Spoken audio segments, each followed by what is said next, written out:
بسم اللہ الرحمن الرحیم۔ اللہ تبارک تعالیٰ کے نام سے شروع جو بڑا مہربان اور نہایت رحم کرنے والا ہے۔ السلام علیکم دوستو۔ اللہ تبارک تعالیٰ قرآن پاک میں ارشاد فرماتا ہے کہ ہر جان نے موت کا ذائقہ چکھنا ہے، یعنی کائنات کی ہر جاندار کے لیے اللہ تبارک تعالیٰ نے موت کا وقت اور جگہ مقرر کر رکھی ہے۔ اللہ تبارک تعالیٰ کے اس حکم سے کسی بھی جاندار کو چھٹکارا حاصل نہ ہوگا اور نہ ہی اللہ تبارک تعالیٰ کے اس حکم سے کوئی بھاگ سکے گا۔ اسی لیے تمام انسانوں کو گمراہ کرنے والا شیطان وہ بھی ایک دن موت کا ذائقہ چکھے گا، لیکن سوال یہ پیدا ہوتا ہے کہ وہ دن کون سا ہوگا اور کون ابلیس کو موت دے گا، اور کیا شیطان کو نظر کے عالم میں تکلیف ہوگی، اور شیطان مردود کی قبر کہاں بنائی جائے گی، اور شیطان مردود کتنا عرصہ تک موت کی نیند سوتا رہے گا، اور شیطان کی روح کون قبض کرے گا، اور شیطان کو نزاع کے وقت کتنی زیادہ تکلیف ہوگی، اور شیطان کی روح کس دردناک طریقے سے قبض کی جائے گی۔ دوستو، ان تمام تر سوالات کے جوابات ہم آپ کو قرآن و حدیث کی روشنی میں آج بتائیں گے۔ دوستو، اللہ تبارک تعالیٰ نے قرآن پاک میں جو حکم ارشاد فرمایا ہے،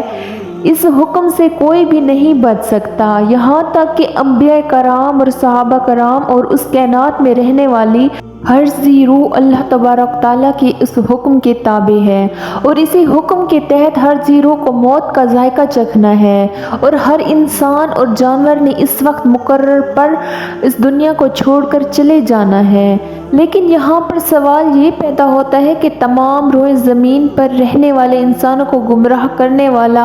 اور اللہ تبارک تعالیٰ کی رحمت سے درکارہ ہوا شیطان اور اللہ تبارک تعالیٰ کی راہ سے بھٹکانے والا شیطان، اس بدبخت کو کس طرح موت آئے گی اور کس طرح یہ اللہ تبارک تعالیٰ کی بارگاہ میں ذلیل و رسوا ہو کر حاضر ہوگا۔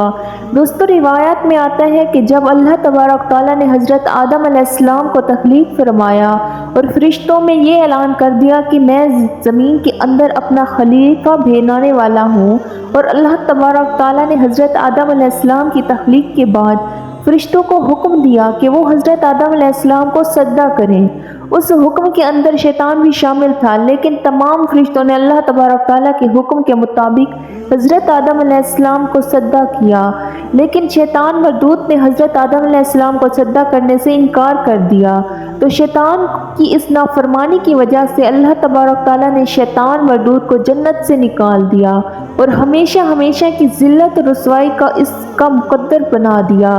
تو اس وقت شیطان مردود نے اللہ تبارک تعالیٰ کی بارگاہ سے قیامت تک کی مہلت مانگی، لیکن اللہ تبارک تعالیٰ نے شیطان مردود کو جو اس نے عبادت کی تھی اس کے بدلے میں ایک وقت مقرر تک اسے مہلت عطا فرما دی، جیسا کہ اللہ تبارک تعالیٰ نے قرآن پاک کی سورۃ حجر میں ارشاد فرمایا ہے۔ اس نے کہا کہ اے میرے پروردگار، لوگوں کو زندہ کیے جانے تک مجھے مہلت عطا فرما دی۔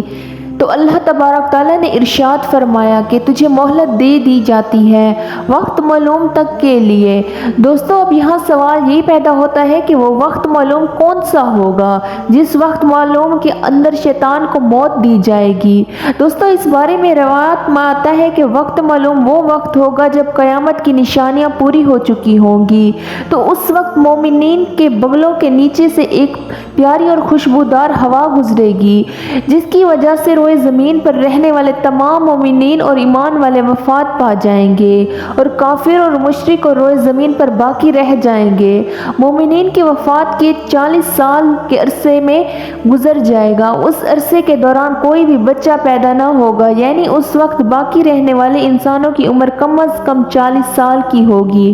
اس وقت مسلمان جو کہ مر چکے ہوں گے، اسی لیے اسی روئے زمین پر کوئی بھی مسلمان باقی نہ ہوگا، اور اسی روئے زمین پر صرف کافر اور مشرک لوگ ہی باقی ہوں گے۔ دوستو، روایات میں آتا ہے کہ جب مومنین کی وفات 40 سال گزر چکے ہوں گے تو اس وقت اللہ تبارک تعالیٰ حضرت اسرافیل علیہ السلام کو سور پھونکنے کا حکم دے گا۔ تو حضرت اسرافیل علیہ السلام اللہ تبارک تعالیٰ کے حکم کے مطابق پہلا سور پھونکیں گے، جسے نفخہ اولا بھی کہتے ہیں۔ شروع میں اس سور کی آواز نہایت ہی کم ہوگی اور لوگ اس آواز کو کان لگا کر سنیں گے،